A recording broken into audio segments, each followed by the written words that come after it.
drive down the street here to know it's so. You only have to go to Ridgely Delight and know that it's so.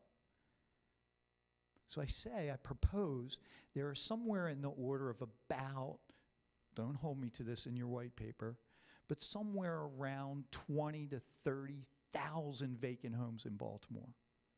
20 to 30,000. Think about that for a second. 20 to 30,000. I said, sell the houses to the cops for $1. Of course, it was Pete's idea, and he prompted me on it. Lifelong city resident.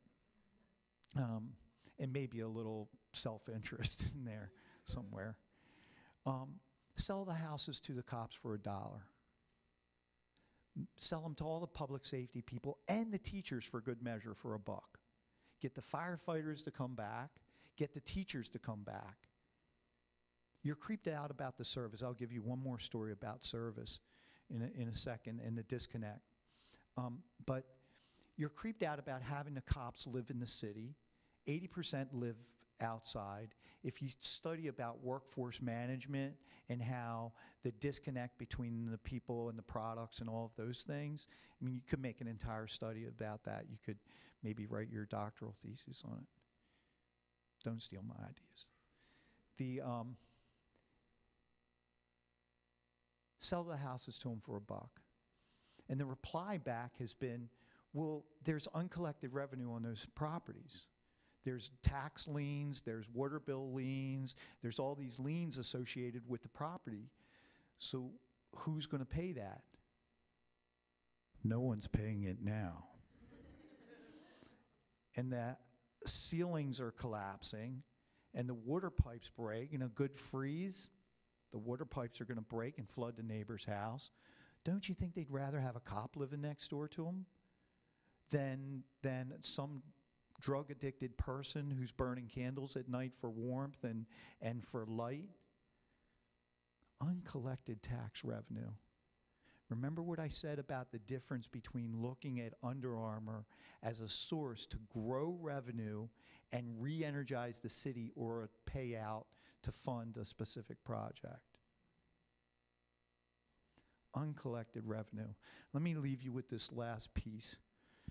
And again, I hope if you came expecting to hear about specific plans about Howard Street and about Utah Street and about Lexington Market, I'll be happy to talk to you about that in the question, in the Q&A after.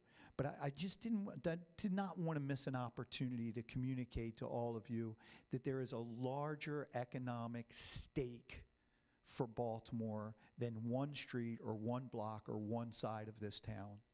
And if we miss this opportunity, we really are selling ourselves short. We're really selling ourselves short. I was in Chicago recently, and has anyone from or been to Chicago?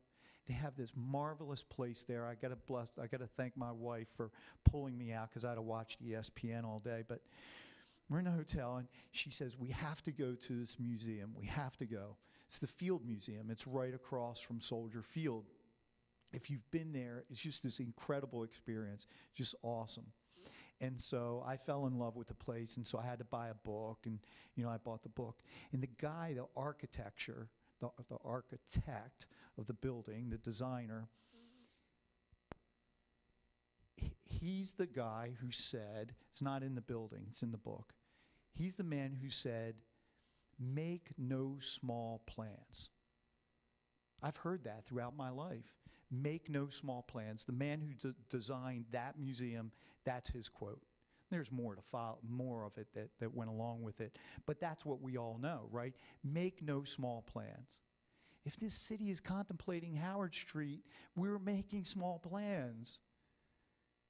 If this city is contemplating how to fix Lexington Market, we're making small plans. If we're just thinking about the University of Maryland and not how to rebrand Baltimore as the medical research and treatment capital, not just of Maryland or the United States, but of the planet, if we're not dreaming about how to rebrand this city that started its birth as a shipbuilding center and then later a steel building center. And people are wondering and casting about, what will we do and how will we create jobs? People are mucking around with a stupid casino that hasn't even been built. We're still talking about car races and casinos. You're building a research facility on it. You built a research facility on the other side of MLK. There's nothing in your way for blocks and blocks and blocks but vacant, bombed out buildings. And some of the smartest people, I heard your resume, I heard yours, I was more impressed with yours than mine, frankly, unless you like chasing guys with guns. You're attracting people here. This is just the University of Maryland. Imagine what Coppin is attracting, or Morgan is attracting, or Hopkins is attracting to this center. I kind of like our chances anywhere on the planet Earth. I didn't even mention Loyola. I didn't even mention Notre Dame. I kind of like our chances. We make no small plans. Make no small plans. The last thing I will leave you with is about my cops, and back to the story I started with and what the challenges are. Shortly after I took over as police commissioner, I got a call from my legal advisor, and it's not unusual, and it's not because the feds are coming or they're wiretapping our phones. There's just stuff going on all the time, and they call over and said, we got a complaint from MOSHA.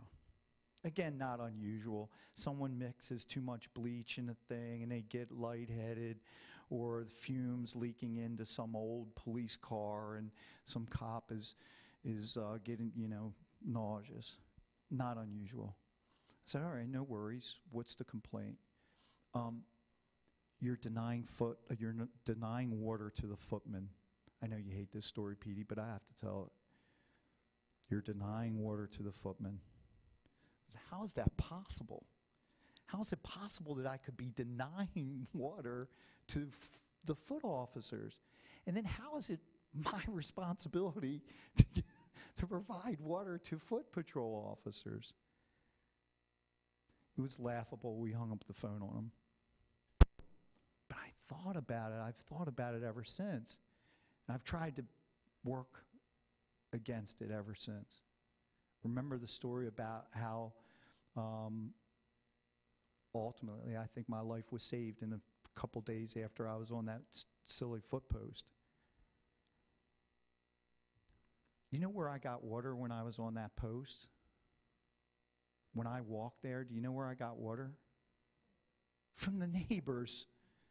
And they went and they got a glass and they turned the spigot. This is 30 years ago. This is before Deer Park. This is before you were born, but it was before Deer Park and Nirvana or whatever else they want to call it these days. Right? 30 years ago, bottled water was the big giant thing that your parents put pennies in now, right? That's what bottled water meant. They got a glass and they turned the spigot, and that's how you got a drink. If I needed to make a phone call, I'd go in their house and put my finger in there and dial the thing up.